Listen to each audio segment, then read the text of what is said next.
Hello friends, I am Ajay Kumar. इस YouTube class में आपका स्वागत है। आइए हम लोग आज एक बहुत ही इम्पोर्टेंट टॉपिक मॉडर्न हिस्ट्री का है, सहायक संधि, सब्सिडरी एलायंस, जिसकी शुरुआत भारत में लॉर्ड वेलेस्ली ने किया था। इसके बारे में विस्तृत चर्चा हम लोग अभी करेंगे। तो सहायक संधि से बहुत सारे प्रश्न आते हैं परीक्षा में, हिस्ट्री से रिलेटेड क्वेश्चन मॉडर्न हिस्ट्री में। इसके बारे में विस्तृत जानकारी हम लोग चाहिए। सबसे पहला चीज है कि सहायक संधि आखिर इसका उद्देश्य क्या था, अंग्रेजों का क्या उद्देश्य था और क्या क्या शर्तें थी सहायक संधि के तहत। और दूसरा है सहायक संधि किन किन राज्य से किया गया था, सहायक संधि करने वाले राज्य, और इसके क्या क्या लाभ और हानि हुए, लाभ हानि इसके क्या क्या हुए। एक कुछ पॉइंट्स इसके बारे में हम लोग चर्चा यहाँ पर करेंगे। सबसे पहली बात यहाँ हम ध्यान देंगे कि जैसे जैसे अंग्रेजों का व्यापार वाणिज्य यहाँ विस्तृत होता जा रहा था, हम लोगों ने पिछले वीडियो में पढ़ा था कि अंग्रेज अपने व्यापार को अधिकाधिक करने की कोशिश में रहते थे, अपने लाभ को बढ़ाने की कोशिश में रहते थे। तो सबसे पहली बात थी कि यहाँ पर अंग्रेज चाह रहे थे, खासकर वेलेस्ली चाह रहा था कि किस प्रकार भारतीय राजनीति को अपने व्यापार के अनुकूल बनाया जाए। तो यहाँ आप इसको ध्यान रखेंगे, लिखेंगे इसको, भारतीय राजनीति को व्यापार के अनुकूल बनाना, ताकि यहाँ पर शांतिपूर्ण तरीके से व्यापार हो, व्यापार में किसी प्रकार का विरोध नहीं हो। मतलब कंपनी का व्यापार को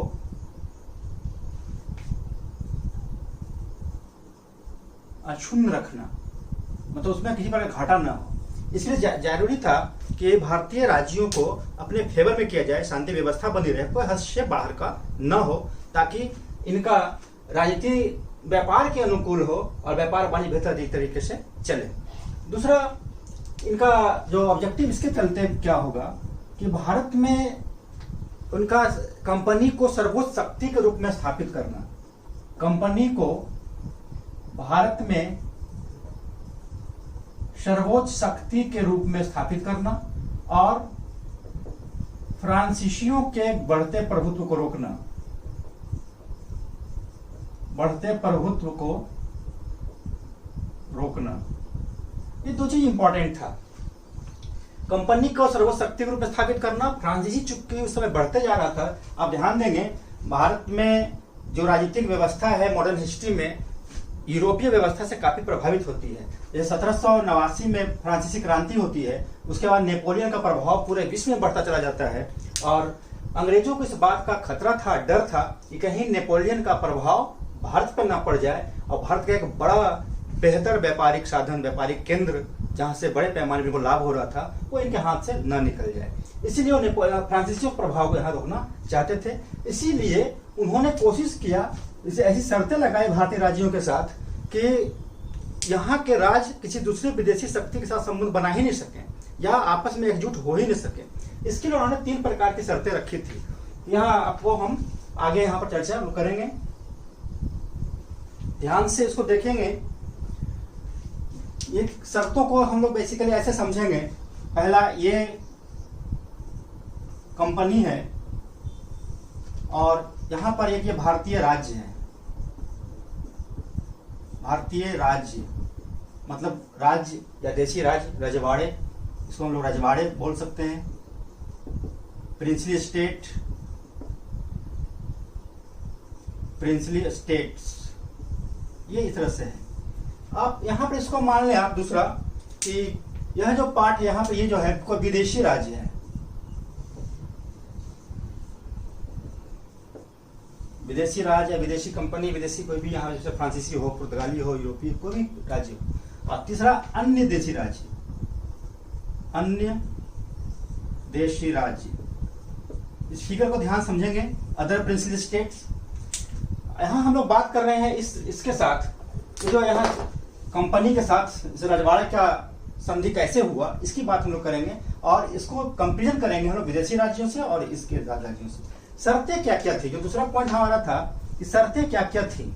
यहाँ ध्यान दें, पहला चीज क्या था कि सहायक संधि करने वाले राज्य को कंपनी इनके विदेशी जो मामले थे, विदेशी मामले, एक्सटर्नल अफेयर्स को हम ऐसे गोल घेर देते हैं, ऐसे ये पार्ट था इसका।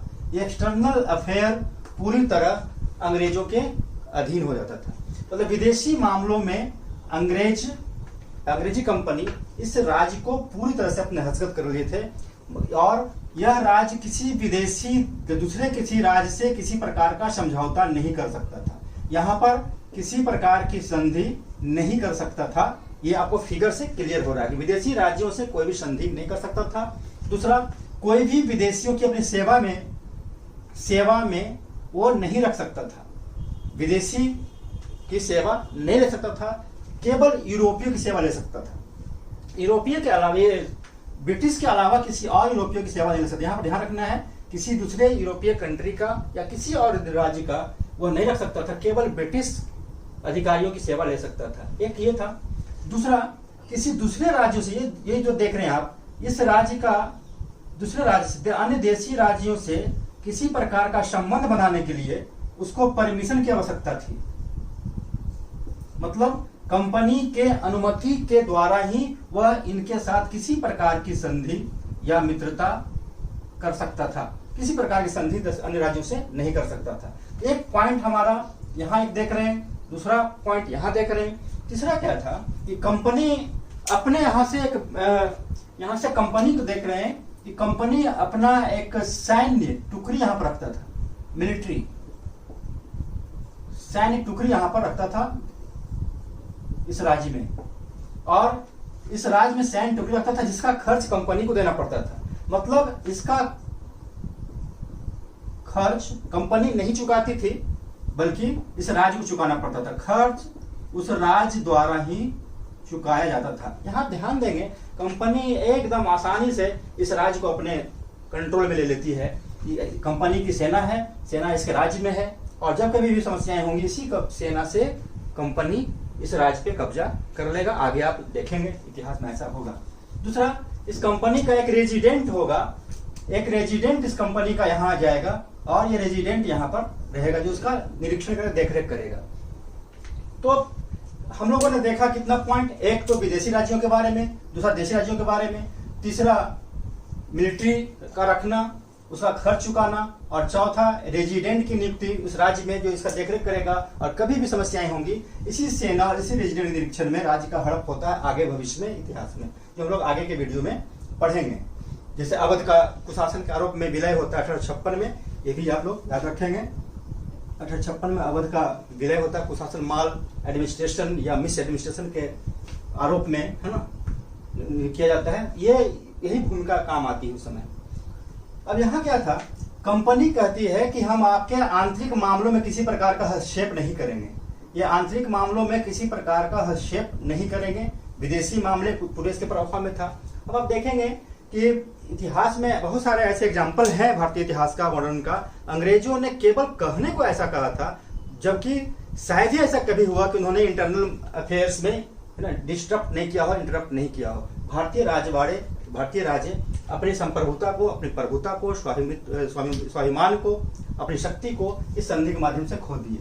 उसके बाद यहाँ अगर यह राज्य इस सैनिक खर्च को चुकाने में फेल हो जाता है, किसी कारण से अगर वह खर्च नहीं चुका पाता है, तो उसका राज्य का एक हिस्सा कंपनी के पास चला जाता था।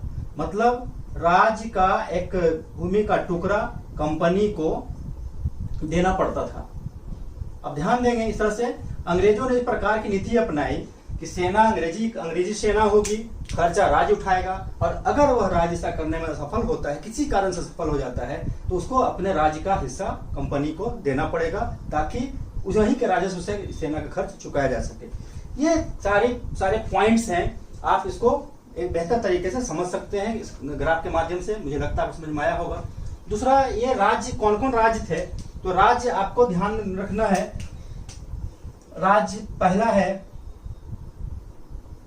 हैदराबाद, दूसरा मैसूर, तीसरा तंजौर,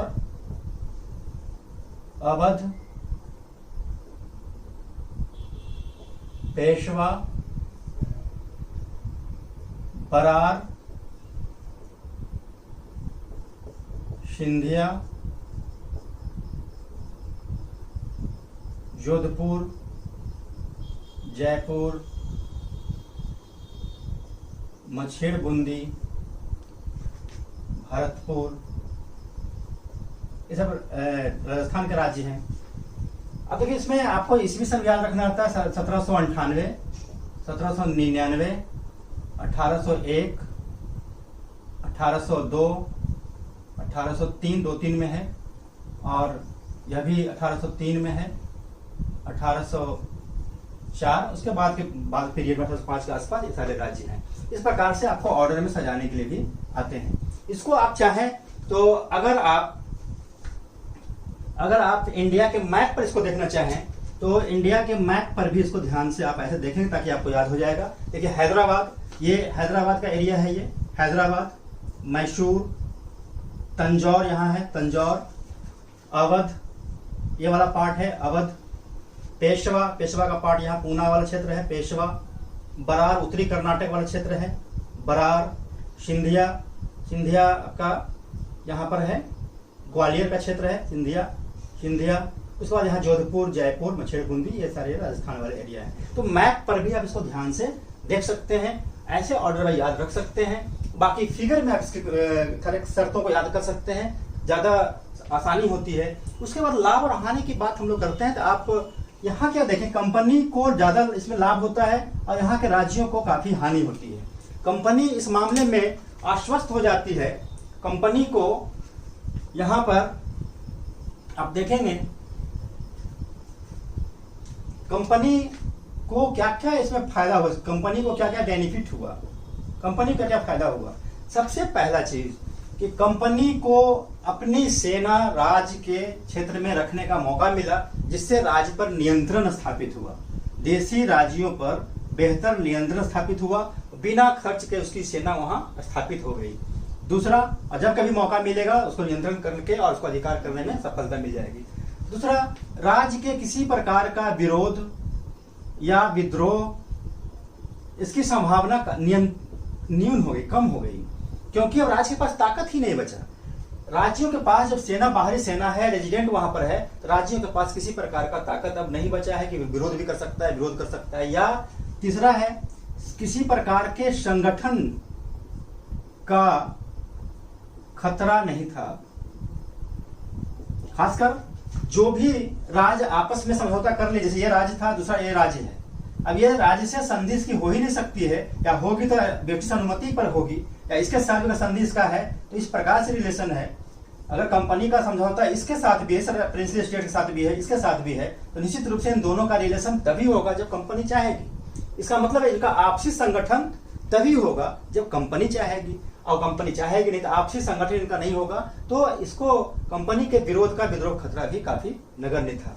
चौथा क्या था, जो राजे रजवाड़े थे अपना ऐशो आराम में जिंदगी जीना शुरू कर दिया उन्होंने, अब वो अपने स्वाभिमान को खो दिए, राज्यों ने अपने स्वाभिमान को खो दिया। इसके कारण क्या हुआ कि अब धीरे धीरे राज्य का नियंत्रण कमजोर होता है इस क्षेत्र में, और कंपनी का प्रभाव दिन पर दिन बढ़ता चला जाता है। यह कंपनी की शक्ति काफी बढ़ जाती है। इस प्रकार कंपनी की जो शक्ति थी, चाहे वो राजनीतिक शक्ति हो, प्रशासनिक शक्ति हो, आर्थिक उपार्जन करने का, मतलब आर्थिक संग्रह, जो रेवेन्यू वसूल करने का, हर तरह का इनका जो अपना पावर था वो हर जगह, व्यापार वाणिज्य का हर क्षेत्र में इनको काफी फायदा हुआ सबसिडी अलायंस किए जाने से। और सबसे बड़ी बात हुई कि फ्रांस का खतरा इनको समाप्त हो गया कि बाकी जो अलायंस था यहाँ पर, ये राज्य बाहर संधि कर ही नहीं सकते थे, बाहर के ब्रिटेन के अलावा किसी दूसरे यूरोपीय लोगों की सेवा में नहीं रख सकते थे। तो ऐसी स्थिति में क्या हुआ, फ्रांस की शक्ति या फ्रांस के आगमन का, राज्यों के साथ संधि करने का, जो यहाँ के देशी राज्यों का, ये चुनौती खत्म हो गई। मैंने फ्रांस से चुनौती, इसका इंडिया में चुनौती समाप्त हो गया, फ्रांस से चुनौती समाप्त हो गई। ये बहुत इंपॉर्टेंट बात है इनको लिए, अंग्रेजों के लिए। और भारतीयों को काफी हानि होती है। सबसे पहले उनका मॉरल लॉस होता है, भारतीयों का नैतिक पतन हुआ भारतीय राज्यों का। वो भोग विलास, ऐसो आराम की जिंदगी जीना शुरू कर दिया उन्होंने, उनका संसाधन भी काफी कम हो गया, और बहुत सारा खर्च मिलिट्री पर होना शुरू हो गया, और राज्यों का देखभाल नहीं कर पा रहे थे, राज्य की जनता भी असंतुष्ट थी, और ऐसी स्थिति में ये काफी कमजोर हो गए। दूसरा, मिलिट्री पावर इनका काफी कमजोर, राज्य का कमजोर हो गया। देशी राज्यों का सैनिक क्षमता में भी कम गिरावट आ गई, राजनीतिक शक्ति में गिरावट आ गई, स्वाभिमान का पतन हुआ, हमने पहले ही चर्चा किया है। इस प्रकार भारतीय राज्यों का धीरे धीरे पतन हो जाता है और अल्टीमेटली ये काफी कमजोर हो जाते हैं और बाद में लॉर्ड डलहौजी इसको अपने राज्य में विलय करेगा, जो आगे हम लोग डॉक्ट्रिन ऑफ लैप्स थ्योरी में पढ़ेंगे। तो मुझे लगता है कि सहायक संधि के लिए आपका काफी इंपॉर्टेंट चैप्टर था, ये आपको समझ में आया होगा। दो चीज और ध्यान रखना है, इस संधि को का प्रवर्तक कौन था? भारत में इसका प्रोपॉन्डर था डुप्ले, फ्रांकिस डुप्ले था।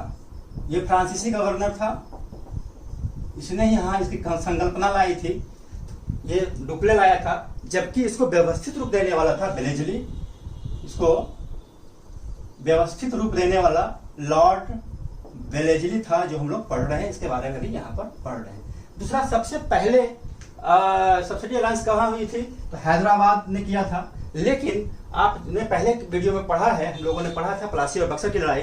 1765 में बक्सर की लड़ाई के बाद 1765 में जब इलाहाबाद का, है ना, 1764 में लड़ाई होती है, जब 65 में इलाहाबाद की संधि होती है, शुजा उदौला मतलब अवध के साथ भी इस तरह की संधि की गई थी 1765 में, और वहां भी अंग्रेजों की एक सेना रखी गई थी, एक रेजिडेंट था वहां पर, और उसके विदेशी मामले अंग्रेजों के नियंत्रण में आ गए थे। तो कभी कभी प्रश्न ऐसे आता है कि सबसे पहले कहाँ सब्सिडी अलायंस हुआ था? पहली बार तो अवध में हुआ था, लेकिन रेगुलर वे में एक व्यवस्थित तरीके से तो यहाँ से स्टार्ट होता है जब लॉर्ड वेलेस्ली यहाँ आता है, ठीक है। अदरवाइज यह क्लाइव के द्वारा किया गया था। क्लाइव, रॉबर्ट क्लाइव ने 1765 में सिराजउद्दौला के साथ, फिर शाह आलम के साथ संधि किया था और अवध के नवाब सिराजउद्दौला को सहायक संधि के माध्यम से अपने साथ जोड़ा था, और इस तरह की प्रक्रियाओं के साथ वहां पर आती है। क्वेश्चन यहाँ से ये आता है। दूसरा क्वेश्चन डुप्ले का है और तीसरा सबसे पहले इसका है। तो मैं समझता हूँ कि इसमें सहायक संधि के संबंध में सारे प्रश्न आपको क्लियर हो गए हों। That's all the best.